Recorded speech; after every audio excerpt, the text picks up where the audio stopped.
Houston വോയിസിൻ്റെ പുതിയൊരു എപ്പിസോഡിലേക്ക് ഏവർക്കും സ്വാഗതം. ഇന്ന് എന്നോടുള്ളത് കേരളത്തിൽ ജനിച്ചു വളർന്ന് അമേരിക്കയിൽ കുടിയേറി പാർത്ത ഒരു പ്രമുഖമായ വ്യക്തിയാണ്. അച്ചായനുമായിട്ട് നമുക്ക് കുറച്ച് നേരം സംവാദിക്കാം.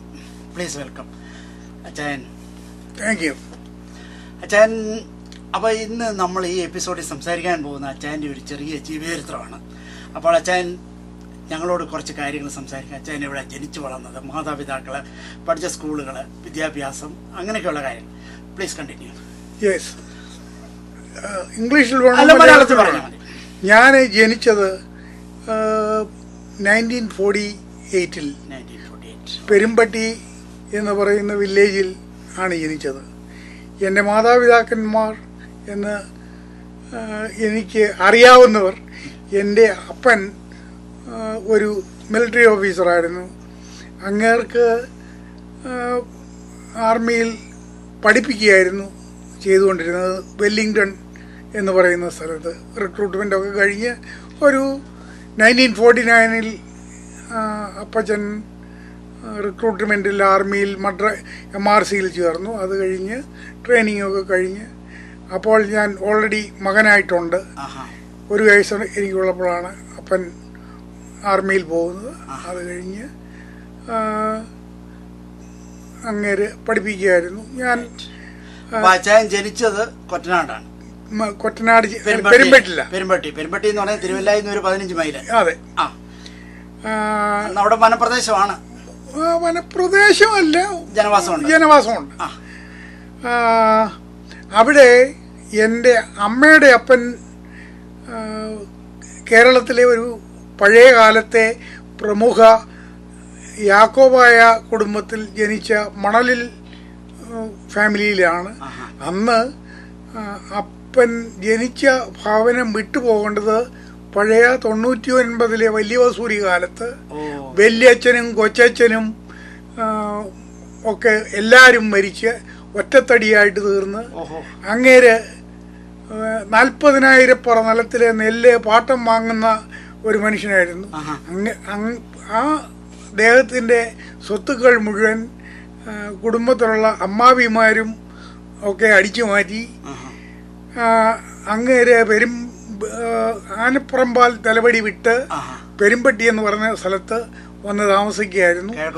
കിഴക്കോട്ട് പോയി. കിഴക്ക് ചേരവാലിൽ എന്ന് പറയുന്ന ഒരു ഫാമിലിയുണ്ട്. അത് എൻ്റെ വല്യമ്മയുടെ ചേട്ടത്തിയുടെ വീടാണ്. അവർ അപ്പോൾ താമസമുള്ളത് കൊണ്ട് അപ്പച്ചൻ പെരുമ്പട്ടിയിൽ വന്നതാണ്. അങ്ങനെയാണ് ഞാൻ എൻ്റെ അമ്മയെ കല്യാണം കഴിപ്പിച്ചിരിക്കുന്നത് പട്ടേരിൽ കൊച്ചുകുഞ്ഞ് ഉപദേശി എന്ന് പറയുന്ന മാർത്തോമായിലെ ഒരു ഉപദേശിയുടെ മകനായിരുന്നു എൻ്റെ പിതാവ്. അവർ മാരാമണ്ണ് പട്ടേരിൽ ആയിരുന്നു. അവരവിടുന്ന് മാരാമണ്ണിൽ നിന്ന് വിട്ട് പുല്ലാട് വന്ന് താമസമായി. അങ്ങനെയാണ് എൻ്റെ അമ്മയുമായിട്ടുള്ള വിവാഹം. എൻ്റെ അമ്മയുടെ അപ്പന് 4 ആൺമക്കളും ഒരു പെണ്ണുമേ ഉള്ളായിരുന്നു. അങ്ങനെ വിവാഹമൊക്കെ കഴിഞ്ഞു. ഞങ്ങൾ വളർന്നു. ഞാൻ പെരുമ്പട്ടിയിൽ അല്ല, ഫാദറും മദറും അളിയന്മാരുടെ കൂടെയാണ്. എൻ്റെ ഗ്രാൻഡ് മദർ, അപ്പൻ്റെ അമ്മ ഉപദേശി 2ാം കെട്ട് കഴിച്ചതാണ്. അപ്പോൾ പുള്ളിക്കാരത്തെയും വലിയ തൻ്റെ ഇടമുള്ള വലിയകാലായിൽ കീവറിച്ചൻ എന്ന് പറയുന്ന പണ്ട് ബ്രിട്ടീഷുകാരുടെ വൈസ്രോയി സ്ഥാനം വാങ്ങിച്ച ഒരു മനുഷ്യനാണ്. അങ്ങേരുടെ മകനായിട്ടാണ് ഞാൻ പറഞ്ഞത്. അപ്പോൾ വല്യമ്മ എൻ്റെ അമ്മയെ കൂടെ നിർത്തുകയില്ലായിരുന്നു. അങ്ങനെയുള്ള പ്രശ്നം ഉണ്ടായിരുന്നത് കൊണ്ട് ഞങ്ങൾ പെരുമ്പട്ടിയിൽ പോരുകയായിരുന്നു. പുല്ലാട്ട് നിന്ന്. അതാണ് പട്ടേറിൽ കുടുംബം എന്ന് പറയുന്നത്. പഴയ കാലത്ത് കെട്ടുവള്ളം, ഞങ്ങൾക്ക് കെട്ടുവള്ളം ഉണ്ടായിരുന്നു. ഉപദേശി എന്ന പട്ടേറിൽ കൊച്ചുകുഞ്ഞ് ഉപദേശി കെട്ടുവള്ളം ഊന്നി കൊണ്ടുവരുന്ന കാശും കൊണ്ട് സുവിശേഷ വേല ചെയ്ത ഒരു മനുഷ്യനായിരുന്നു. ആ കുടുംബത്തിൽ ഈ 2 ഉപദേശിമാരുണ്ട് മരുമക്കളായിട്ട്. വലിയ കാലായിൽ കീവറിച്ചൻ്റെ മകളെ രണ്ടുപേരും കെട്ടിയിരിക്കുന്നത് മേമനെ ഉപദേശിയും മേമനെ പാപ്പി ഉപദേശിയും പട്ടേലിൽ കൊച്ചിഞ്ഞ് ഉപദേശിയുമാണ്. അങ്ങനെ ഉപദേശിമാരുടെ കുടുംബത്തിൽ ജനിച്ചത്. അത് ബേസിക്കലി പറഞ്ഞാൽ മർത്തോമാ സഭയുടെ ഉപദേശിമാരാണ്. CSI ആയിട്ടില്ല. ഇല്ല. ഓക്കെ. അപ്പൊ അച്ചായന്റെ ഫാദറിന്റെ കാര്യം പറഞ്ഞ് പെരുമ്പട്ടിയിലാണ് താമസിക്കുന്നത്. അന്നത്തെ കാലത്ത് പെരുമ്പട്ടി വരെ എത്തുന്നത് എങ്ങനെയാണ്? ഏത് സിറ്റിയിൽ നിന്നാണ് എങ്ങനെയാണ് വരുന്നത്? വെണ്ണിക്കുളം വഴി മല്ലപ്പള്ളി വഴി ബസ്സുണ്ട്. അന്ന് ചെറുപ്പത്തിൽ ബസ് ഉണ്ട്. 1-2 കാണുള്ളൂ. മാത്രമേ ഉള്ളൂ. ഓക്കെ. അപ്പൊ സഞ്ചാരയോഗ്യമായ റോഡുണ്ട്. കോട്ടയം ചാലപ്പള്ളി മല്ലപ്പള്ളി ബസ്സുണ്ട്. തിരുവല്ല ബസ്സുണ്ട്. റാന്നിക്കൊക്കെ ബസ്. കോട്ടങ്ങൽ തിരുവല്ല ചങ്ങനാശ്ശേരിക്കും ബസ്സുണ്ട് അല്ലേ? കോട്ടാങ്ങൽ അറിയാം, കേട്ടിട്ടുണ്ട്. ഓക്കെ. അപ്പൊ അച്ചായൻ ചെറുപ്പത്തില് പെരുമ്പട്ടിയുടെ ഓരോ ഓർമ്മ പറഞ്ഞു കഴിഞ്ഞാൽ ഒരു ചെറിയ കവലയല്ലേ ഉള്ളൂ, ഒരു പെട്ടിക്കടയൊക്കെ അല്ലേ ഉള്ളൂ അന്ന്? പെട്ടിക്കടകളും കവലകൾ, ചെറിയ പാലമൊക്കെ ഉണ്ട്. കരിങ്കാണോ? ഉണ്ട്. അന്ന് നടന്നല്ലേ എല്ലാം? നടന്നാണ് യാത്ര. അന്ന് പഴയ കാലം പറഞ്ഞു കഴിഞ്ഞാൽ കോണകം എടുത്ത് നടക്കുന്ന കാലമണ്ടാണ്. കോണകവും മുണ്ടും, അതായത് തോർത്ത് കൊടുക്കുന്ന കാലം. കൈരിയില്ല,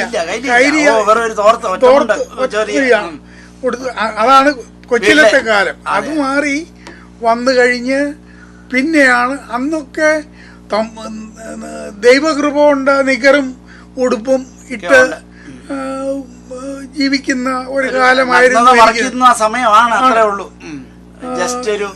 ഇല്ല, എന്റെ ഫോട്ടോ കൊച്ചിലെയുള്ള ഫോട്ടോകളൊക്കെ ഉണ്ട്. സുന്ദര ഉടുപ്പൻ, കാരണം പട്ടാളത്തിന്റെ മകനല്ലേ. മദ്രാസിലൊക്കെ പോകുന്ന. അതെ. അപ്പൊ അച്ചായനാണോ വീട്ടിലെ മൂത്ത? അതോ വീട്ടിലെ എന്റെ കുടുംബത്തിലെ മൂത്ത ആള് ഞാനാണ്. ഞങ്ങള് അന്ന് 2 പേരുണ്ടായിരുന്നു. 1958 ഒരാള് മരിച്ചുപോയി. ബേബി കുഞ്ഞെന്നാണ് അവന്റെ പേര്. എത്ര വയസ്സുണ്ടായിരുന്നു? അവന് 8 വയസ്സുണ്ടായിരുന്നു. അസുഖമായിരുന്നോ? അസുഖമാണോ എന്ന് ചോദിച്ചാൽ ഡോക്ടേഴ്സിനൊന്നും കണ്ടുപിടിച്ചില്ല. സായിപ്പിന്റെ ഹോസ്പിറ്റലിൽ കൊണ്ടുപോകുന്ന വഴിക്ക് മരിച്ചുപോയി. അവന്റെ പേര് ബേബി കുഞ്ഞെന്നായിരുന്നു. ബേബി കുഞ്ഞ് മരിച്ചു കഴിഞ്ഞ് ഞാൻ ഒറ്റത്തടിയായിട്ട് 1959 വരെ ഉണ്ടായിരുന്നു. അന്ന് എൻ്റെ ഇളയവൻ ജനിക്കുന്നത് നീലഗിരിയിലാണ്, വെല്ലിംഗ്ടൺ തമിഴ്നാട്ടിലാണ് ജനിക്കുന്നത്. അങ്ങനെ ഞങ്ങൾ 2 പേരാണ്. ഞാനും പെരുമ്പട്ടിൽ മർത്തോമാക്കാരുടെ ഒരു LP സ്കൂളുണ്ട്, അവിടെ പഠിച്ചു. അത് കഴിഞ്ഞ് മിഡിൽ സ്കൂള് മർത്തോമാക്കാരുടെ തന്നെ അത്യാൽ മർത്തോമ സ്കൂളിൽ പഠിച്ചു. അവിടെ അത്യാൽ CSI പള്ളിയുണ്ട്. അമ്മ വീട്ടുകാര് CSIയിലായതുകൊണ്ട് മർത്തോമയിലെ എന്തോന്ന് നിന്നുപോയി. പെരുമ്പട്ടി CSI പള്ളിയുണ്ട്. അത് കൊറ്റനാടിന്റെ അണ്ടറിലുള്ള ഒരു പഞ്ചായത്ത് അല്ലേ? അതോ അല്ല, പെരുമ്പട്ടിയാണ് പഞ്ചായത്ത്. കൊറ്റനാട് പഞ്ചായത്താണ്. പക്ഷെങ്കിൽ എഴുമറ്റൂർ പകുതിയിൽ കൊറ്റനാട് അന്നത്തെ ചരിത്രങ്ങളൊന്നും അങ്ങനെയാണ്. അപ്പം അത്യാൽ വളർന്നു. കോട്ടാങ്ങാൽ സെന്റ് ജോർജ് ഹൈസ്കൂളിൽ കുറച്ച് വർഷം പഠിച്ചു. അതിനുശേഷം അച്ഛൻ അവിടുത്തെ ഒരു ഹെഡ് മാസ്റ്റർ ഉണ്ടായിരുന്നു. എൻ്റെ അപ്പൻ പട്ടാളത്തിലാണോ എന്ന് അറിയാൻ പ്രൂഫ് കൊണ്ടുവരാൻ ചോദിച്ചു. അതിൻ്റെ പേരിൽ ചില പ്രശ്നങ്ങളുണ്ടായി. ഞാൻ ആ സ്കൂൾ വിട്ട് ചാലാപ്പള്ളി. അദ്ദേഹത്തിന് അറിയേണ്ടത് അദ്ദേഹം ഇപ്പം സ്റ്റൈഫൻ ഉണ്ടല്ലോ. അല്ലല്ല, എല്ലാ പട്ടാളക്കാരുടെ മക്കൾക്കും അലവൻസ് ഉണ്ട്. പുസ്തകം ബുക്കും ഒക്കെ അന്ന് ഗവൺമെന്റിൽ നിന്ന് തരും, ഫ്രീ കിട്ടും. അപ്പോൾ അതിന് പേപ്പർ ഇവിടുന്ന് കിട്ടണം. അത് തരാൻ കത്തനാർക്ക് ഒരു ബുദ്ധിമുട്ടുണ്ടായതുകൊണ്ട് ആ സ്കൂൾ വിട്ട് ചാലാപ്പള്ളി NSSന്റെ ഒരു സ്കൂളിൽ വന്ന് ഹൈസ്കൂളിൽ 2 വർഷം പഠിക്കേണ്ടി വന്നു. അവർക്ക് ഇപ്പറേ തടിയൂരും NSS ഹൈസ്കൂളുണ്ട് അല്ലേ? ചാലാപ്പള്ളി NSS ഹൈസ്കൂളുണ്ട്. ആ ശരി, അത്രയും ഹിന്ദുക്കൾ ഉണ്ട് അവിടെ. ഓ ശരി. അടുത്ത ക്ഷേത്രം എവിടെയായിട്ടാണ്? പെരുമ്പട്ടി ക്ഷേത്രമുണ്ട്. ഓ പെരുമ്പട്ടി ക്ഷേത്രമുണ്ട്. ഓ ശരി. ആ അപ്പോൾ ഞങ്ങള് ഒത്തിരി ഹിന്ദുക്കളുമായിട്ട് നമ്മളെല്ലാ നെയ്ബേഴ്സ് ഫ്രണ്ട്ഷിപ്പ്, എല്ലാ ഓണത്തിനും എല്ലാം എല്ലാ ഓണത്തിനും ശിവരാത്രിക്കും ഒക്കെ പറയിടാൻ ആന വരികയും ഒക്കെ ഉള്ള പ്രശ്നമുണ്ട്. പിന്നെ ഞങ്ങള് ഫാമിലിയായിട്ട് അന്ന് പെരുമ്പട്ടില് കച്ചവടമുള്ള കൂട്ടത്തിലാണ്. എന്ത് കിട്ടിയാലും വാങ്ങും, എന്തും അങ്ങോട്ട് കൊടുക്കുന്ന കച്ചവടമായിരുന്നു. അപ്പോൾ മറ്റ് അമ്മാച്ചന്മാരും അപ്പനും ഉദ്യോഗസ്ഥന്മാരായിട്ട് 1956 ഇതൊക്കെ എല്ലാവരും ഉദ്യോഗസ്ഥന്മാരാണ്. എല്ലാവരും പാൻറ്റും ഷർട്ടും ഇട്ട് നടക്കുന്ന ഒരു, ശരിക്കും പറഞ്ഞാൽ അച്ഛൻ അത്രയും ഒരു ആവറേജ് ദാരിദ്ര്യമുള്ള വീട്ടിലെ ഒന്നും അല്ല. കാരണം ആ കാലത്തെല്ലാം ഒരുവിധപ്പെട്ട വീടുകളെല്ലാം ഇടത്തരം കുടുംബങ്ങളായിരുന്നു. ഇടത്തരം കൂടെയല്ല, അവിടെ പെരുമ്പട്ടിലുള്ള മിക്കവാറും ആൾക്കാരൊക്കെ പ്രയാസമാണ്. വീടുകളിൽ ജോലി ചെയ്ത് ഒത്തിരി ആൾക്കാരെ എനിക്കറിയാം. പക്ഷെങ്കിൽ അത് പറയുന്നത് മോശമാണ്. അതെ. അപ്പോ ഇന്ന് നോക്കിയാൽ അവരെല്ലാം അമേരിക്കയിലും വലിയ നിലകളിലാണ് എത്തിയവരുണ്ട്. അതെ അതെ. അപ്പൊ അച്ചായനായിരുന്നു വീട്ടിലെ മൂത്ത മോൻ. അപ്പൊ യാത്രകൾ മദ്രാസിനൊക്കെ ഉള്ള സാഹചര്യം അച്ചായൻ ഒത്തിട്ടുണ്ട്. കേരളത്തിന് പുറത്ത് ഒത്തിട്ടുണ്ട്. മഹാത്മാ പണ്ഡിറ്റ് ജവഹർലാൽ നെഹ്റുവിനെ പെരുമ്പട്ടി വെച്ച് കണ്ടിട്ടുണ്ട്. ജവഹർലാൽ നെഹ്റു പെരുമ്പട്ടി വന്നിട്ടുണ്ട്. എന്തിനാ, ഏത് ആവശ്യത്തിന്? ശബരിമലയ്ക്ക് അല്ല, വിസിറ്റിന് വന്ന ആ സമയത്തായിരിക്കും വന്നത്. പെരുമ്പട്ടി വഴി ചുങ്കപ്പാറയ്ക്ക് കോട്ടാങ്കലിന് പോയ കാലത്ത് കഥയല്ലേ ഞാൻ കണ്ടിട്ടുണ്ട് പേഴ്സണല്. പി ജെ വർഗീസ് എന്നായിരുന്നു അങ്ങേരുടെ സെക്രട്ടറിയുടെ പേര്.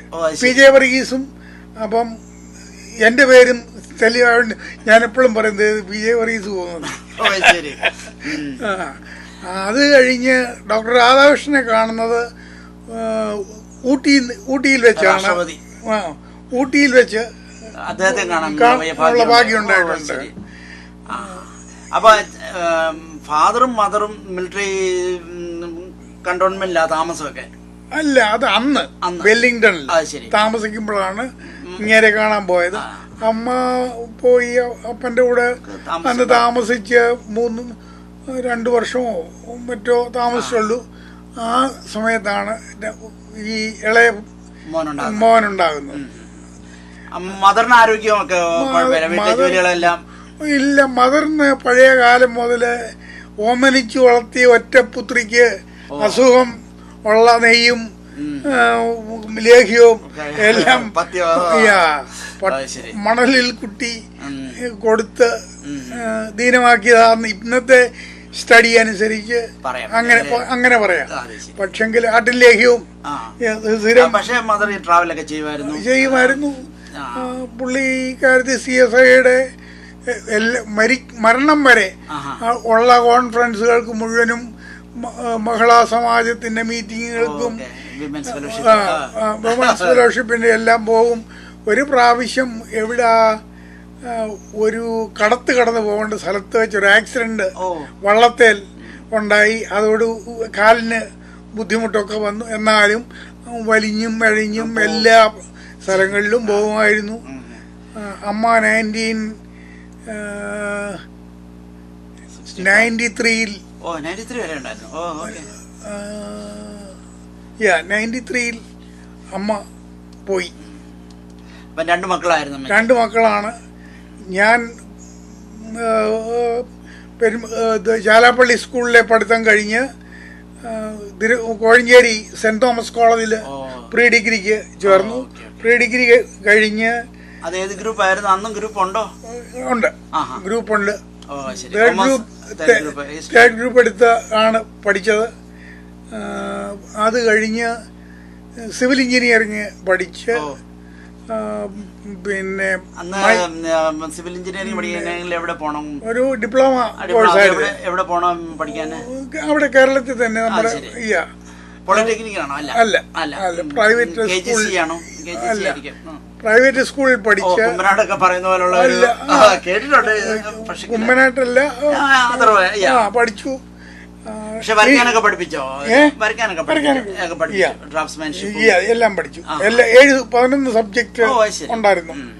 11 സബ്ജക്റ്റ് പഠിച്ചത് കൊണ്ടാണ് 2 വർഷത്തെ കോഴ്സായിരുന്നു. 2 വർഷത്തെ കോഴ്സ് കഴിഞ്ഞ് ഇന്ത്യൻ റെയിൽവേയിൽ 1972 ജോയിൻ ചെയ്തു. ഇന്ത്യൻ റെയിൽവേയില് അതെവിടെ? ബാംഗ്ലൂരിൽ.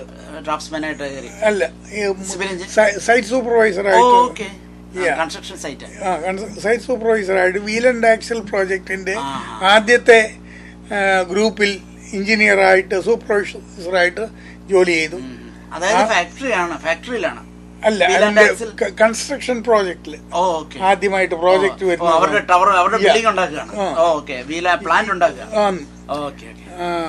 അപ്പം അവിടെ ജോലി ചെയ്തിട്ടുണ്ട്. അതിനു മുമ്പ് ഒരു കൺസ്ട്രക്ഷൻ കമ്പനിയിൽ അവിടെ ജോലി ചെയ്തു. അത് ഒരു ഇറിഗേഷൻ പ്രോജക്റ്റായിരുന്നു. പ്രോജക്റ്റില് ആനക്കര എന്ന് പറയുന്ന സ്ഥലത്ത് അവിടെ ഒരു യെശുവപ്പ എന്ന് പറയുന്ന മുഖ്യമന്ത്രി ഉണ്ടായിരുന്നു. അങ്ങേരുടെ മകളെ കെട്ടിച്ചിരിക്കുന്ന വീട് അവിടെയാണ്. ആ വീട്ടിലാണ് താമസം.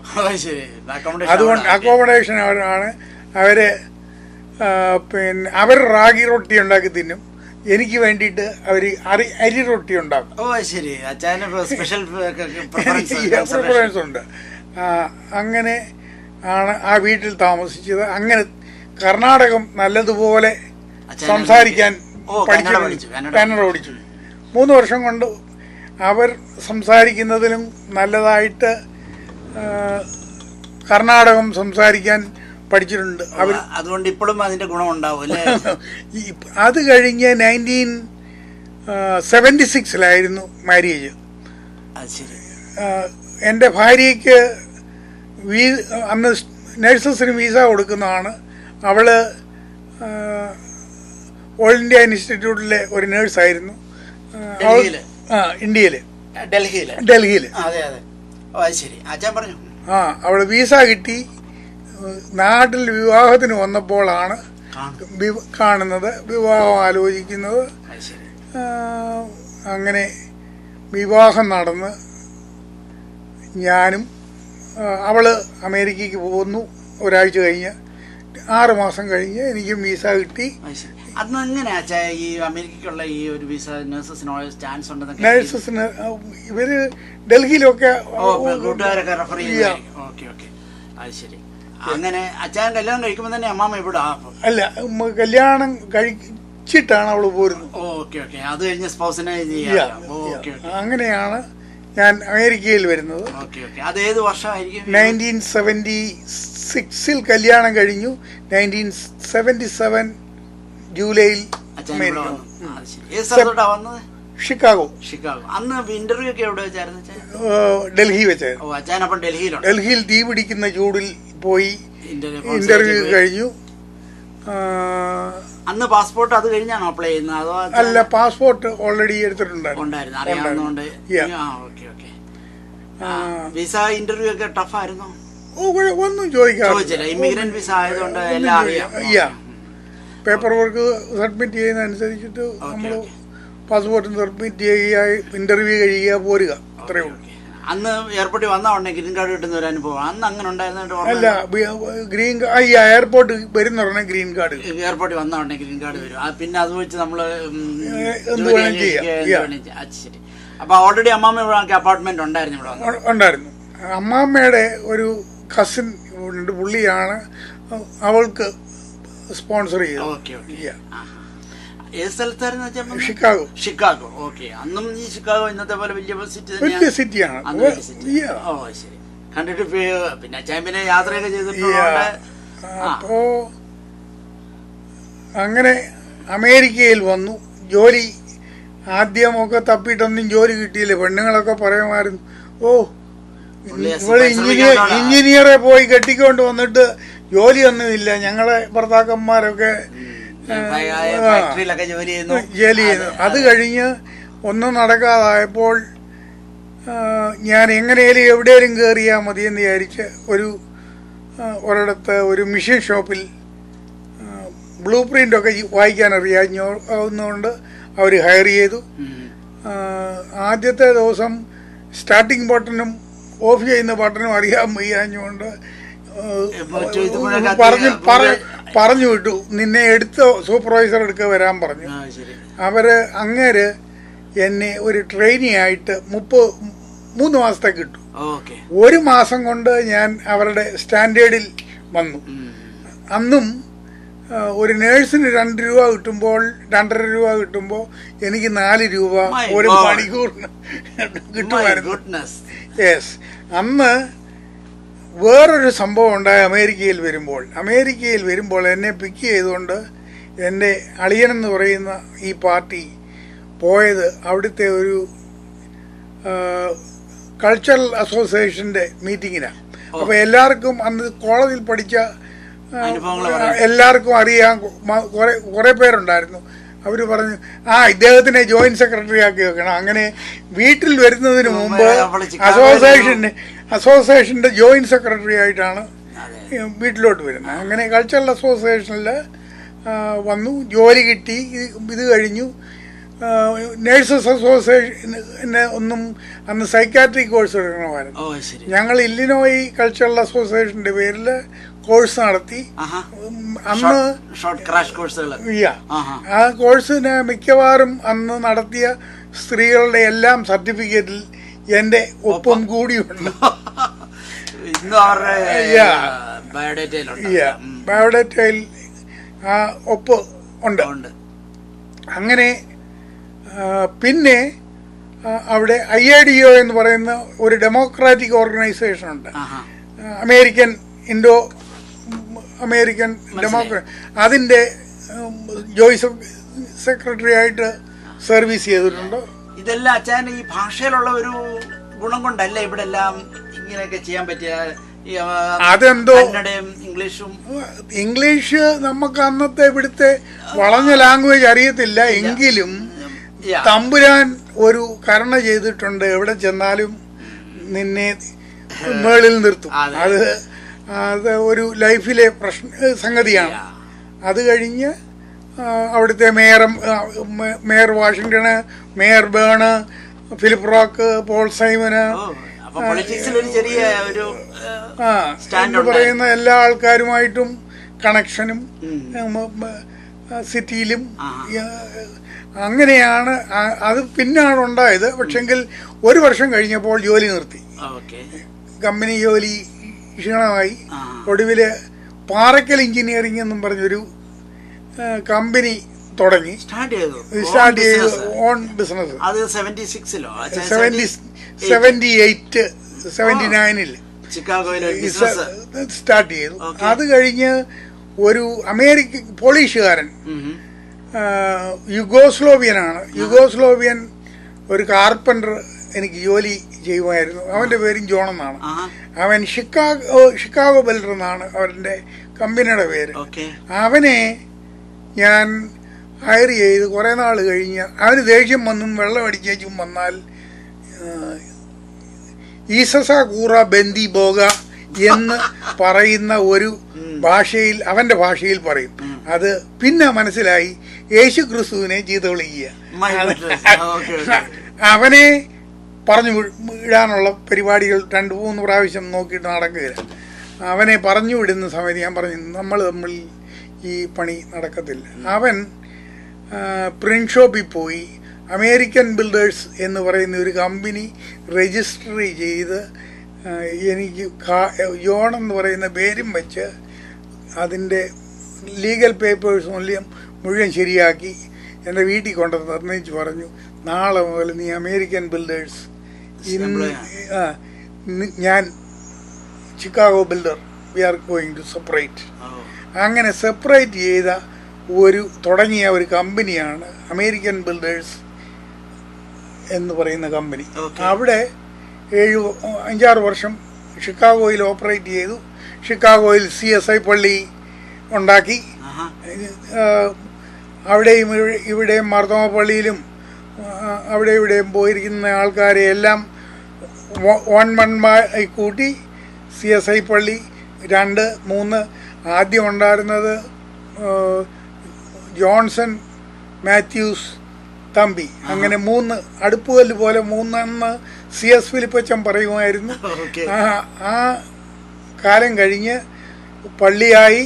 ഇന്ന് ഷിക്കാഗോയിൽ 2 പള്ളിയുണ്ട്. അതുവരെ CSI ഇല്ലായിരുന്നിടത്ത് ഇന്ന് തമ്പുരാൻ്റെ കൃപ കൊണ്ട് 2 പള്ളികളുണ്ട്. 8 വർഷം 85 തമ്പുരാൻ പറഞ്ഞു, നീ ഇനിയും ഇവിടെ വേണ്ട, ഷിക്കാഗോയിൽ നിന്ന് ഞങ്ങൾ മൂവ് ചെയ്ത് വീട് പണിയാൻ വേണ്ടിയിട്ടാണ് ഡാളസിലോട്ട് മൂവ് ചെയ്യുന്നത്.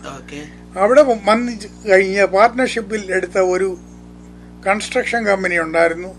അത് പാർട്ട്ണർഷിപ്പ് പിരിഞ്ഞു പോയി. അവർക്കൊന്നും കാശില്ലായിരുന്നു, എന്നെ പറ്റിക്കായിരുന്നു. എനിക്ക് ഒരു $2 ലക്ഷം അന്ന് 85 നഷ്ടമായി. വളരെ ക്ഷീണിതനായിട്ട് ഇരിക്കുന്ന സമയത്ത് പിന്നെ ഒരു വെള്ളക്കാരൻ ബിൽകിൻസി എന്ന് പറയുന്ന ഒരാളിൻ്റെ കമ്പനിയിൽ പോയി ജോലി ചെയ്തു. അങ്ങേര് പഴയ കാലത്ത് അറ്റ്ലാന്റയിലെ യൂണിവേഴ്സിറ്റിയിൽ നിന്ന് ലോ ഡിഗ്രിയും പാസ്സായ ഒരു മനുഷ്യനാണ്. അങ്ങേര് എന്നെ പാർട്ട്ണർഷിപ്പാക്കി ഒടുവിൽ മാറ്റി. ഞങ്ങള് പാർട്ട്ണർഷിപ്പിൽ മാറ്റി. അല്ല, അങ്ങേരുടെ പാർട്ട്ണർഷിപ്പിൽ ഞാനും കൂടി പാർട്ട്ണറായി എന്നെ ഉൾക്കൊള്ളിച്ചു. ബിസിനസ് പാർട്ട്ണറായി. മലയാളികൾ പറയുമായിരുന്നു, ഓ എങ്ങാണ്ട് ഒരു ഡൂക്രി സായിപ്പ് വന്നിട്ട് ഇവനെ. അന്നേ കാലത്ത് ഈ ബിൽകിൻസി വിവാഹം കഴിച്ചിരിക്കുന്നത് വുഡ്രോ വിൽസൺ പ്രസിഡന്റിന്റെ അനന്തരത്തിയെ, അമേരിക്കൻ പ്രസിഡന്റിന്റെ അനന്തരത്തിയെ കല്യാണം കഴിച്ച മനുഷ്യനാണ് ഈ ബിൽകിൻസി പാർട്ട്ണർ. അപ്പം ഞങ്ങള് ഡാളസിലെ സംഭവം വീട്ടിൽ വന്ന് വീട്ടിൽ നിന്ന് നമ്മളെ ഫുഡ് വരെ കഴിക്കുന്ന ഒരു ആളായി മാറി. ഞങ്ങള് അങ്ങനെ എൻ്റെ 3 മക്കളെയും കൊണ്ട് അങ്ങേരുടെ വീട്ടിൽ പോയാൽ അങ്ങേര് കുക്ക് ചെയ്യും, ഹോട്ട് ഡോഗും ഒക്കെ ഉണ്ടാക്കി കുഞ്ഞുങ്ങളായിട്ടിരിക്കുന്നത് കുക്കുമൊക്കെ ചെയ്ത് അവർക്ക് വലിയ സന്തോഷമായിരുന്നു ബിൽകിൻസിയെ കാണുന്നു വീട്ടിൽ പോകുന്നു. അങ്ങനെ ഒരു സായിപ്പ് എനിക്ക് ഫ്രണ്ടായിട്ട് ഉണ്ടായിരുന്നു. ബിൽകിൻസിയും ബാർബറയും മരിച്ചുപോയി. അത് കഴിഞ്ഞ് കൺസ്ട്രക്ഷൻ കമ്പനി, ആ കമ്പനിയിൽ നിന്ന് വിട്ട് ഞങ്ങൾ പിന്നെയും കൺസ്ട്രക്ഷൻ കമ്പനിയിലോട്ട് പോയി. കൺസ്ട്രക്ഷൻ കമ്പനി ഇന്നും തുടരുന്നു. അതിന് അമേരിക്കൻ ബിൽഡേഴ്സ് എന്നുള്ള പേര് യെസ്, അത് സ്റ്റിൽ ഗോയിങ്. അതിന് അമേരിക്കൻ ബിൽഡേഴ്സ് ഓഫ് ടെക്സസ് എന്ന് മാറ്റി കോർപ്പറേഷൻ രജിസ്ട്രേഷൻ ഇതാണ് ബിസിനസ് നടത്തുന്നത്. യെസ്. അതിന് എത്ര ടേൺ ഓവർ ഇപ്പം ഉണ്ടാവും? $1 million, സംടൈംസ് $2 million വരെ പോകുന്നുണ്ട്. ഏത് ടൈപ്പ് ബിൽഡിംഗ് വർക്കുകളാണ്? Commercial building. വലിയ കൺസ്ട്രക്ഷൻ നടത്തിയിരിക്കുന്നത് MGM ഓഡിറ്റോറിയം, ഒരു യാഗോക്കാരുടെ ഓഡിറ്റോറിയം ഗാർലൻഡിലുണ്ട്. അതാണ് പണിതിട്ടുള്ളതിൽ ഏറ്റവും വലിയ 14,000 സ്ക്വയർ ഫീറ്റ് ബിൽഡിംഗ് ആണ്. ഇതിലെല്ലാം സ്പാനിഷുകാരാണോ കൂടുതലും? സ്പാനിഷുകാരും വെള്ളക്കാരും ബ്ലാക്ക് അമേരിക്കൻസും ഉണ്ട്.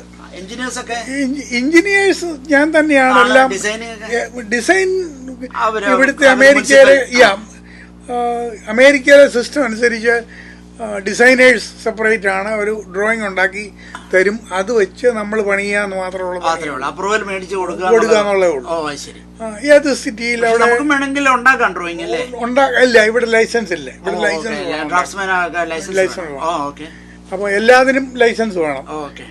കൺസ്ട്രക്ഷൻ കമ്പനി നടത്തണമെങ്കിൽ ലൈസൻസ് വേണം. അപ്പൊ ഈ സർവേ ഒക്കെ ചെയ്യുന്നതൊക്കെ ആരായിരിക്കും? അതിനു വേണ്ടി ആ പ്ലോട്ടിലൊക്കെ അതിന് സർവേ വേറെ ഹയർ ചെയ്തു. സൂപ്പർവിഷൻ ഞാൻ തന്നെയാണ്. ഞാൻ തന്നെയാണ് പേപ്പർ വർക്ക് ഹാൻഡിൽ ചെയ്യുന്നത്. മറ്റ് കാര്യങ്ങളെല്ലാം ഞാൻ തന്നെയാണ് ചെയ്യുന്നത്. അപ്പൊ ഇലക്ട്രിക്കലും കോൺട്രാക്ട് വർക്കും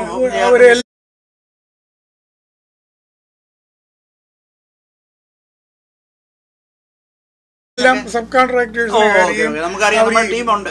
ഉണ്ട്. ഓക്കെ, അത് ശരി. അറ്റ് എ ടൈം എത്ര എംപ്ലോയീസിനെ അച്ഛൻ ഹാൻഡിൽ ചെയ്യേണ്ടി? 40 പേരെയൊക്കെ ഉണ്ട്. ഇല്ല, എന്റെ പേരോളിലൊന്നും ആരുമില്ല. ഇല്ല, എല്ലാം സബ് കോൺട്രാക്ടേഴ്സ് ആയതുകൊണ്ട് അവര് ഹാൻഡിൽ ചെയ്തോളും. നമ്മള് ശമ്പളം കൊടുത്താൽ ഓക്കെ. അതായത് അവരുമായിട്ട് ഒരു ടേംസ് ആൻഡ് കണ്ടീഷനിലുള്ള ഒരു പേയ്മെന്റ് കൊടുക്കുക, പാർഷ്യൽ പാർട്ട്. അത്രേ ഉള്ളൂ. അപ്പൊ ടാക്സേഷൻ ഒക്കെ വരുമ്പോൾ ടാക്സ് കമ്പനികളുണ്ട്, അവർ ടാക്സ് അക്കൗണ്ടിങ് ചെയ്തോളും. Okay okay. അപ്പൊ ഇത് ഇത്രയും പറഞ്ഞ സ്ഥിതിക്ക് അച്ഛൻ ചിക്കാഗോയിൽ എത്ര വർഷം ജീവിച്ചു? ചിക്കാഗോയില് 8 വർഷമുണ്ട്. 8 വർഷം. ആ 8 വർഷത്തിൽ അച്ഛൻ ആദ്യമായിട്ട് നാട്ടിൽ പോകുന്നതും കുടുംബകാര്യമൊക്കെ പറഞ്ഞു കഴിഞ്ഞാൽ, മക്കളുടെ കാര്യമൊക്കെ പറഞ്ഞു കഴിഞ്ഞാല് എങ്ങനെയാ? അന്ന് വളരെ ബുദ്ധിമുട്ടാണ്. 3 മക്കളെ വളർത്തണം, വീട്ടിൽ പണം കൊടുക്കും, പിന്നെ ഹെൽപ്പ് ചെയ്യണം, ഭാര്യയുടെ വീട്ടിൽ ഹെൽപ്പ് ചെയ്യണം. അന്നത്തെ കാലത്ത് എല്ലാ വീടുകളിലും നമ്മൾ ഹെൽപ്പ് ചെയ്യുന്നതാണ്. ഇൻകം വളരെ കുറവാണെങ്കിൽ ബുദ്ധിമുട്ടുന്ന കാലമുണ്ട്. ബിസിനസ് തുടങ്ങിയതേ ഉള്ളൂ. അപ്പോൾ അതിന് 1 പൈസയും ഇല്ലാതല്ലേ ഈ ബിസിനസ് തുടങ്ങിയത്. അപ്പോൾ അതിൻ്റെ പോരായ്മകളുണ്ടാവും. ഇതെല്ലാം കഴിഞ്ഞാലും ഈ 3 മക്കളെയും വളർത്തി, ഇതിന് ഇടയ്ക്ക് ഈ 3 മക്കളെ 5 വർഷത്തേക്ക് മലയാളം പഠിപ്പിക്കാൻ വേണ്ടി എൻ്റെ നാട്ടിൽ വിട്ടു. അതിൻ്റെ ഗുണം ഇന്നും എന്റെ മക്കൾക്കുണ്ട്. അത് ശരി. അവരെങ്ങനെ നാട്ടിൽ കൊണ്ടുപോയി സ്കൂൾ, പ്രൈമറി സ്കൂളിൽ ചേർത്തു? അവിടെ ഒരു വെണ്ണിക്കുളത്ത് ഒരു ബദനി സ്കൂളുണ്ട്. ബദനി സ്കൂളിൽ ഹോസ്റ്റലായിട്ട് നിർത്തി പഠിപ്പിച്ചു? ഇല്ല, വീട്ടിൽ നിന്ന് പോയി. അല്ല, പെരുമ്പട്ടിയിൽ നിന്ന് അപ്പുറത്തേക്ക് ഞാൻ 20 വയസ്സായപ്പോഴത്തേക്ക് പെരുമ്പട്ടിയിൽ നിന്ന് അപ്പന്റെ ദേശമായ പുല്ലാട്ടോട്ട് മൂവ് ചെയ്യും. കുമ്മനാട് പുല്ലാട്ടോട്ട്. Okay okay okay. അവര് ബദനി സ്കൂളിൽ പോയി. അപ്പൻ റിട്ടയർ ആയിട്ട് അപ്പം NCC ഇൻസ്ട്രക്ടറായിട്ട് Kozhencherry college, Pathanamthitta college, Thiruvalla college, അങ്ങനെയുള്ളിടത്ത് പോവും, തിരിച്ചു വരും, ഉമ്മരെ നോക്കും. അങ്ങനെയുള്ള കാലമായിരുന്നു. അച്ഛനും അമ്മയും എവിടെയാ? ഞങ്ങൾ അമേരിക്കയിലാണോ? വീട് മേടിച്ചോ? വന്ന് ദൈവം തന്ന അനുഗ്രഹം 1978 വീട് വാങ്ങിച്ചു. 76 അച്ഛൻ ഇങ്ങോട്ട് വന്നു. അല്ലെ 77 1 ഇയറിനുള്ളിൽ തന്നെ ഒരു വീട് മേടിച്ചു, മോർഗേജ് ഒക്കെ തുടങ്ങി. അങ്ങനെയായിരുന്നു. അത് സാധാരണ മനുഷ്യന്മാർക്ക് കിട്ടുന്ന അനുഗ്രഹമല്ല. അല്ല, അത് ആ കാൽക്കുലേഷൻ നോക്കുമ്പോൾ ആർക്കും അതിനുള്ള ഒരു അന്ന് ഈ മിഷൻ ഷോപ്പിൽ നിന്ന് അത്രയും പൈസ കിട്ടുമായിരുന്നത് കൊണ്ട് അതങ്ങ് ജമ്പ് ചെയ്തു അങ്ങോട്ട്, അതങ്ങ് തോന്നി. അത് ശരി. അപ്പോ അങ്ങനെയായിരുന്നു ലൈഫ്. പിള്ളേരെ നാട്ടിൽ വിട്ട് 6 വർഷം പഠിപ്പിച്ചു. അത് കഴിഞ്ഞ് തിരിച്ചു വരുമ്പോൾ ഞങ്ങൾ ഡാളസിലേക്ക് മൂവ് ചെയ്ത് കഴിഞ്ഞിരുന്നു. ഡാളസിലോട്ടാണ് മക്കള് വരുന്നത്. മക്കളെ റിച്ചർഡ്സൺ സ്കൂളുകളിൽ വിട്ടു, പഠിപ്പിച്ചു, ഹൈസ്കൂൾ പാസ്സായി. മൂത്തയാളിന് ഇന്ത്യയിൽ മെഡിസിന് വിടണമെന്നായിരുന്നു ആഗ്രഹം. പക്ഷെങ്കിൽ അത് പറ്റിയില്ല. ഹംഗറി എന്ന് പറയുന്ന ഒരു ഫോറിൻ രാജ്യത്ത് വിട്ട് അവിടെ അദ്ദേഹം മെഡിസിന് പോയി. രണ്ടാമത്തെ ആള് മെഡിസിന് ഒരു 3 വർഷം പോയി കഴിഞ്ഞപ്പോൾ ആശാൻ ക്ഷീണിച്ച് ട്രേഡ് മാറി കമ്പ്യൂട്ടർ എഞ്ചിനീയറിങ്ങിന് പോയി. അതിന് മാസ്റ്റേഴ്സ് എടുത്തു. മറ്റവൻ ഡോക്ടറായി. ഇതിനിടയ്ക്ക് കൊച്ചവനും ടെക്സസ് ടെക്കിൽ പോയി ബാച്ചിലേഴ്സ് എടുത്തു കഴിഞ്ഞപ്പോൾ അദ്ദേഹത്തിനും പറഞ്ഞു ഞാനും മെഡിസിന് പോകും. അങ്ങനെ 3ാമത്തെ ആളും മെഡിസിൻ പാസ്സായി. ഈ പണമില്ലെങ്കിലും തമ്പുരാൻ അവിടുന്നോ ഇവിടുന്നോ ഒക്കെ തന്നു. ഭാര്യ നേഴ്സായിരുന്നു. പാസ്സാഞ്ഞതുകൊണ്ട് ബുദ്ധിമുട്ടുണ്ടായിരുന്നു, എങ്കിലും ദൈവം നടത്തി. ഇതൊക്കെ ഒരു അനുഗ്രഹം. കാശുണ്ടെങ്കിലും പഠിപ്പിക്കാൻ പറ്റാത്ത സാഹചര്യങ്ങളും ഉണ്ടല്ലോ. അതെ അതെ അതെ. അങ്ങനെ അപ്പൊ ഈ അച്ഛൻ ഈ സമയത്തൊക്കെ നാട്ടിലൊക്കെ പോവുകയും വരികയൊക്കെ ചെയ്യുമായിരുന്നു. അപ്പം ഇടയ്ക്കൊക്കെ അന്നൊക്കെ പ്രയാസമില്ലേ? പ്രയാസം ഉണ്ട്. കാരണം 5 പേര് പോയി വരണമെങ്കിൽ 5-6 ലക്ഷം രൂപ ഒരു പ്രാവശ്യം വരണമെങ്കിൽ ഒരു $15,000-20,000 ചെലവാകും. അപ്പൊ അന്ന് ഫ്ലൈറ്റ് ഒക്കെ ഇറങ്ങി കയറിയൊക്കെ പോണം. എങ്കിലും കുഴപ്പമൊന്നുമില്ലാതെ സംഗതികൾ ദൈവം തമ്പുരാൻ നടത്തി. ബോംബെയിലോട്ടാ വരുന്നത് അല്ലേ? വേറെ എങ്ങും വരില്ല പറ്റില്ല. ഞാന് വന്ന ബോംബെ, പിന്നെ എറണാകുളം, കൊച്ചി. അങ്ങനെ വന്നു. അപ്പൊ അച്ഛൻ ഈ ചിക്കാഗോയിൽ 8 വർഷം താമസിച്ചതിലേ ഇപ്പൊ ഡാലസും ഒരു വേറൊരു ട്രോപ്പിക്കലിലാണ്, ചിക്കാഗോ വേറൊരു ട്രോപ്പിക്കൽ. ഈ തണുപ്പ് അല്ലെ കാലാവസ്ഥ അച്ഛനെ എത്രമാത്രം ഹൗ ബെറ്റർ ഓരോ സ്ഥലവും? ഷിക്കാഗോയിൽ ഏറ്റവും കൂടുതൽ ഐസ് വീണത് 79-ലാണ്. അന്ന് ഒരു ദിവസം എനിക്ക് തോന്നുന്നത് 96 ഇഞ്ച് വണ്ടി കാണത്തില്ല, ഒന്നും കാണത്തില്ല, ട്രെയിൻ ഇല്ല. അന്ന് ജോലിക്ക് പോയി തിരിച്ചു വരാൻ ട്രെയിനുകളില്ല, ഒന്നുമില്ല, നടക്കേണ്ടി വന്നു. അത് കഴിഞ്ഞ് ഈ മലയാളികൾക്ക് മുഴുവൻ ഹെൽപ്പ് ചെയ്യുമായിരുന്നു. അതൊരു ഹരമായിരുന്നു. ഏത് മലയാളിക്ക് മൂവ് ചെയ്യണമെങ്കിലും എങ്ങനെയാണെങ്കിലും പോകും. അങ്ങനെ ഒരു കാലം ഉണ്ടായിരുന്നു. ഡാലസിൽ വന്നു കഴിഞ്ഞാൽ ആ ഒരു അനുഭവം ഇല്ല സത്യത്തിലല്ലേ. ഐസില്ല, പക്ഷെങ്കിൽ ഹെൽപ്പ് ചെയ്യേണ്ടവരെയൊക്കെ ഹെൽപ്പ് ചെയ്യും. ഒരു കാതം എന്നോടുകൂടി വരാൻ പറഞ്ഞാൽ 4 കാതം അവന്റെ കൂടെ പോകുന്ന ഒരു സ്വഭാവമുണ്ട്. ആരോടും വർത്തമാനം പറയും, ഇങ്ങോട്ട് വേണ്ടിയില്ലേലും അങ്ങോട്ട് കയറി ഇടിക്കുന്ന സ്വഭാവം. അച്ഛൻ്റെ ആ അതർ സിബ്ലിങ് ആ സമയത്തൊക്കെ എങ്ങനെയായി? അച്ഛൻ ഒരു ബ്രദറോട് ഇല്ലേ നാട്ടിലെ? ഇന്നും ബ്രദർ നാട്ടിൽ തന്നെയാണ്. അപ്പൻ മരിക്കുന്നത് അപ്പനും അമ്മയും പോകുന്നിടം വരെ അപ്പനെ കൊണ്ടുവരണമെന്ന് ആഗ്രഹം ഉണ്ടായിരുന്നു. അവരവരുടെ സ്വത്തുക്കൾ ഇട്ടേച്ച് വരികയില്ല, അങ്ങനത്തെ സ്വഭാവമാണ്. പിന്നെ അവസാനമായപ്പം അമേരിക്കയിലെ കൂട്ടുകാരൊക്കെ പോയിട്ട് അന്ന് പറഞ്ഞപ്പോൾ ഈ കൊണ്ടുവരാനുള്ള സാഹചര്യവും ഒത്തുവന്നില്ല, അതിനുള്ളത് പറ്റിയില്ല. അതുകൊണ്ട് അപ്പനെയും അമ്മയും നോക്കാൻ വേണ്ടി അനിയനെ അവിടെ നിർത്തി. അവൻ ഗൾഫിലായിരുന്നു. ഗൾഫിൽ നിന്ന് അവനെ വിളിച്ച് അവിടെ വരുത്തി. ഇതിനിടയ്ക്കാണ് അവൻ കല്യാണം കഴിക്കുന്നത്. അവന് സൗദി അറേബ്യയിലായിരുന്നു, ഷാർജയിലായിരുന്നു. അപ്പം ആ സമയത്താണ് അവൻ വിവാഹം കഴിക്കുന്നത്. അവരിപ്പോഴും പെരുമ്പട്ടിയിലുണ്ട്, പെരുമ്പട്ടിയിലെ വസ്തുക്കൾ വിറ്റിട്ടാണ് ഞങ്ങൾ ഇങ്ങോട്ട് പോകുന്നത്. പക്ഷെ അവിടെ കുടുംബങ്ങളൊക്കെ അറിയാം. പെരുമ്പട്ടിലെല്ലാം വീടുകൾ, ഒത്തിരി വീടുകളുണ്ട്. എന്നിട്ട് പിന്നെ ഈ കല്യാണമൊക്കെ കഴിഞ്ഞു. പിള്ളേരൊക്കെ പഠിച്ചു. 3ാമത്തെ ആളിനും ഡോക്ടറായി. മൂത്തവൻ്റെ കല്യാണം കഴിഞ്ഞു. 2ാമത്തെ അവൻ്റെ കല്യാണം കഴിഞ്ഞു. 3ാമത്തെ ആളിങ്ങനെ വെയിറ്റ് ചെയ്തുകൊണ്ടിരിക്കുന്നു. ഇവിടുത്തെ ഒരു ലൈഫ് സ്റ്റൈലാ. അതെ. Okay okay. അപ്പൊ അച്ഛന് 3 ബോയ്സ് ആണ്. 3 ബോയ്സ് ആണ്. കൊച്ചുമക്കളൊക്കെ ആയി. ഇപ്പൊ ഒരു മൂത്തവന് മാത്രമേ മക്കളുള്ളൂ. 2 കൊച്ചുമക്കളുണ്ട്. 2ാമത്തെ ആള് കല്യാണം കഴിച്ച് ഇങ്ങനെ നിൽക്കുന്നു. Okay okay. അപ്പൊ ഈ ഹംഗറി പോയപ്പോ ഈ മോന്റെ എഡ്യൂക്കേഷനെ പറ്റി അച്ഛൻ എന്തോ അഭിപ്രായം? ഹംഗറി രാജ്യത്തെ എഡ്യൂക്കേഷനും എക്സ്പെൻസ് ആവറേജ് അല്ല. ഒരു കാരണം എല്ലാം കാശ് കൊടുക്കാൻ പറ്റത്തില്ല. ഒരു ഈ ഹംഗറിയിൽ പോകുന്നവർക്ക് $100,000 to $150,000 കടം മിക്കവാറും വരും. ഇവനൊരു $100,000 കടം വന്നുള്ളൂ. ബാക്കി കാര്യങ്ങളെല്ലാം ആ ഒരു എഡ്യൂക്കേഷൻ ഇവിടെയായിട്ട് മാച്ച് ചെയ്യാനുള്ള എന്തെങ്കിലും ബുദ്ധിമുട്ട് ഒന്നുമില്ല. ഇല്ല. ഈ അമേരിക്കൻ സപ്പോർട്ടഡ് എഡ്യൂക്കേഷൻ ആയതുകൊണ്ട്. പിന്നെ ഒത്തിരിയും ഹംഗറി പഠിച്ച പിള്ളേർ ഒത്തിരിയും ദൈവകൃപ ഇല്ലാത്തവർ ഒത്തിരി പേര് തോറ്റു സംഭവിക്കുന്ന ഒരു കാര്യമാണ്. കൊച്ചവൻ പഠിച്ചത് കരീബിയനിലാണ്. റോസ് എന്ന് പറയുന്ന യൂണിവേഴ്സിറ്റി അമേരിക്കയിലെ ഏറ്റവും റെക്കഗ്നൈസ്ഡ് യൂണിവേഴ്സിറ്റിയാണ്. അവൻ റോസിലാണ് പഠിച്ചത്. പക്ഷെ ഇപ്പം അവിടെ പോയാൽ ഈക്വലൻസിയുടെ ഒരു പ്രയാസമില്ലേ? ഇവിടെ വന്ന് അതറിയത്തില്ല എനിക്ക്. എന്തൊക്കെയോ അവർക്ക് വീണ്ടും പഠിക്കണമെന്നോ ഏതാണ്ടൊക്കെയോ. അപ്പം അങ്ങനെയാണ്. അങ്ങനെ 3 പേരും. അപ്പം അമ്മാമ്മയുടെ സിബ്ലിങ്സ് ആരെങ്കിലും? ഞാൻ ഇതിനിടയ്ക്ക് 87 ആയപ്പോഴേക്ക് മദർ-ഇൻ-ലോയെ കൊണ്ടുവന്ന് അവര് ഫാമിലി എന്ന് പറയുന്നത് പവോത്തിക്കുന്നൽ ഫാമിലി മല്ലപ്പള്ളിയിൽ ഏരിയയിലെ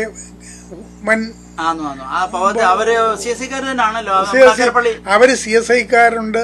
വട്ടശ്ശേരി മെത്രാനുണ്ട്, ക്ലീമീസ് മെത്രാനുണ്ട്. അത്രയും അത്രയും വെൽ നോൺ ഫാമിലിയാണ്. അങ്ങനെയാണ്. ശരി. അവരുടെ സിബ്ലിങ്സ് ഇവിടെ ഉണ്ട്. അവരെത്ര പേര് വന്നു? അവരെ 3 പേര് വന്നു. അവര് ഇതുപോലെ ചിക്കാഗോയിൽ തന്നെ ആദ്യം വന്നു? അല്ല, ഇവിടെ തന്നെ.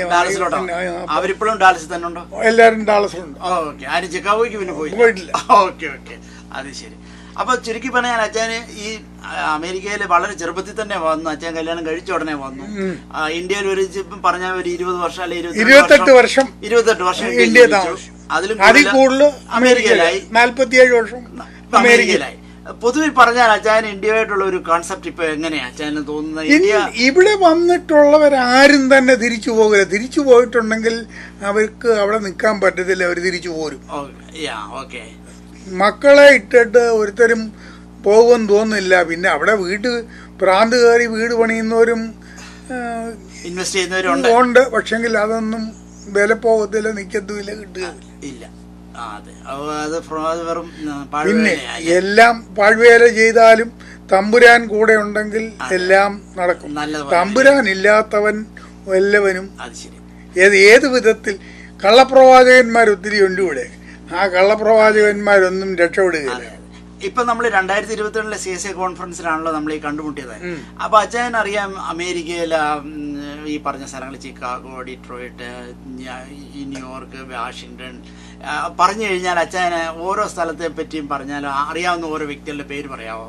അതായത് നോർത്ത് അമേരിക്കയിലുള്ള പള്ളികളിലെ ഹൂസ്റ്റൺ മുതൽ എല്ലാ പള്ളികളിലും ഒരു ഫാമിലി 2 ഫാമിലിയെങ്കിലും എന്നോട് റിലേറ്റഡ് ആയിട്ടുള്ള ഫാമിലികൾ ഉണ്ട്. അതായത് കുമ്മനാട് പുല്ലാട് ഫാമിലികളുണ്ട്. അല്ല, മംഗലത്ത് ഫാമിലിയിൽ പെട്ട 150 ഫാമിലി ഇവിടെ അമേരിക്കയിലുണ്ടെന്നാണ് എൻ്റെ അറിവ്. ഒരു കോൺഫറൻസിന് പോയി കഴിഞ്ഞാൽ ഒരു 10-30 ഫാമിലിയിലും എൻ്റെ സ്വന്തം ആൾക്കാർ കാണും. അപ്പം ഇപ്പൊ ഹ്യൂസ്റ്റണിൽ പറഞ്ഞ അച്ഛൻ അറിയാവുന്ന മുതിർന്ന 2 പേരുടെ പേര് പറഞ്ഞാല് എന്റെ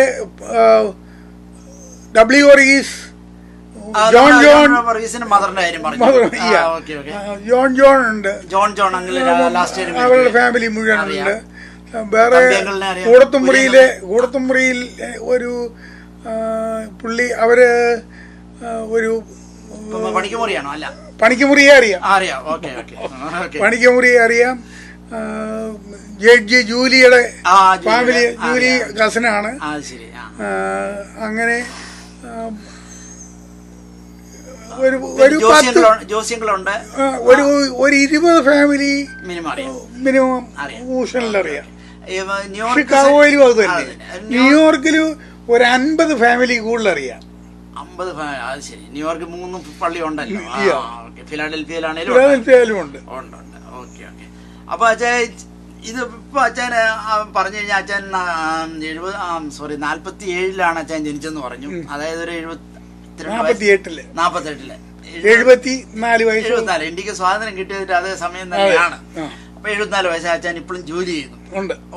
ഓണർഷിപ്പാണ്, ബിസിനസ് എന്റർപ്രനർ ആണ്. Okay okay. അച്ഛന് അടുത്തൊരു ജനറേഷൻ, അപ്പൊ ഇപ്പോഴും ഇന്ത്യയിൽ നിന്ന് മൈഗ്രന്റ് ആയിട്ട് വരുന്നുണ്ടല്ലോ ആൾക്കാർ, അവർക്ക് കൊടുക്കാനുള്ള ഒരു ചെറിയൊരു ഉദ്ദേശം. അന്നിപ്പോ ഗൂഗിളൊന്നും ഇല്ലായിരുന്നു. വന്നിട്ട് ഒരുപാട് കഷ്ടപ്പെട്ടാണ് ഡ്രൈവ് ചെയ്തതും പഠിച്ചതും. ഇന്ന് കാലം മാറി, ഫോണുണ്ട്. എന്താണ് അച്ഛൻ ഒരു പോയിന്റ് പറയാനുള്ളത്? തമ്പുരാനെ വിടാതെ പിടിക്കുക. നിരാശ അല്ല, ആത്മാർത്ഥമായിട്ട് സത്യസന്ധമായിട്ട് ജീവിക്കുക, സത്യസന്ധമായിട്ട് പണിയെടുക്കുക. സത്യം വിട്ട് പ്രവർത്തിച്ചാൽ ഇന്നല്ലെങ്കിൽ നാളെ അടി കിട്ടും. അതാരായാലും ദൈവത്തിന് വേല വെക്കാതിരിക്കുക. ദൈവവേലയാന്ന് ഇറങ്ങിയിട്ട് ദൈവത്തിന് വേല വെക്കുന്ന ഒത്തിരിയും ജനങ്ങളുണ്ട്. അത് നിർത്തിയാൽ രക്ഷപ്പെടും. പൊതുവെ പറഞ്ഞാൽ ഇന്ത്യയുടെ വളർച്ച അച്ഛൻ കാണുന്നതാണല്ലോ. ഏറ്റവും ലാസ്റ്റ് അച്ഛൻ പോയത് കോവിഡിന് മുമ്പാണ്. എന്താണ് ഇന്ത്യയിൽ ഉള്ളവര്, അവിടെ ഇരിക്കുന്ന മന്ത്രിമാർ മുതൽ എല്ലാരും പറയും അമേരിക്കയെ ബീറ്റ് ചെയ്ത് കളയാമെന്നാ പറയുന്നത്.